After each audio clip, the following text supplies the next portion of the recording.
আমি বোকাচোদা বানাচ্ছি, তুই মানুষকে ভালো বানা। তুই ভালো বইলে তুই মানুষকে ভালো বানা। তোকে নিষেধ করছে কে? তোকে কেউ নিষেধ করছে? আমি করছি?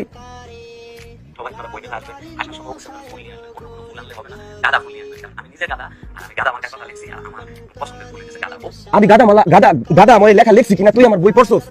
আর মানুষকে ফুল নিয়ে আসতে বলবো না, মানুষকে সিগারেট নিয়ে আসতে বলবো? বকচয়।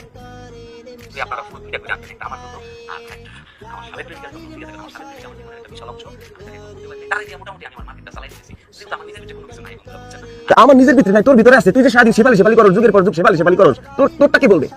সারা প্রেমিকের কথা বলে চলতেছি, আমার ভিতরে কোনো যোগ্যতা নাই। তুই যে রাত বেড়ে সেবালি করতেছস, তোরটা কি বলবে? আয় না নিজের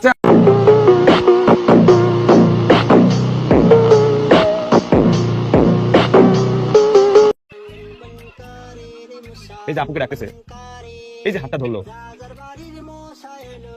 এই যে আপুকে ধরলো, ডাইকে নিয়ে আসলো, এই আমার সেম মেসেজটা মানুষকে গিলানো হচ্ছে না? আমি কি কোনো আপুকে ডাইকে নিয়ে আসছি? এবং সে যে হাতটা ধরলো, এখানে কোনো দোষ নাই ভাই।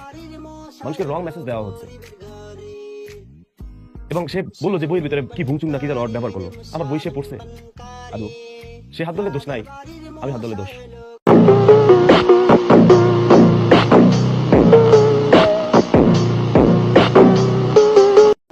জনপ্রিয়তা থাকলে সমালোচনা হবেই। মানুষ সাকিব আল হাসানকেও ধুয়ে দেয়, মানুষ মাশরাফি বিন মুর্তজাকেও ধুয়ে দেয়, মানুষ শাকিব খানকেও ধুয়ে দেয়। জনপ্রিয়তা থাকলে সমালোচনা হবেই, কুল। এটাই বাস্তব। I love you.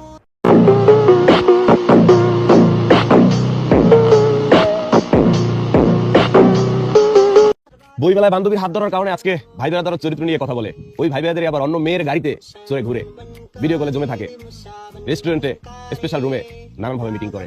ভাইয়া, পৃথিবীতে সবাই নষ্ট, কেউ গোপনে কেউ গোপনে।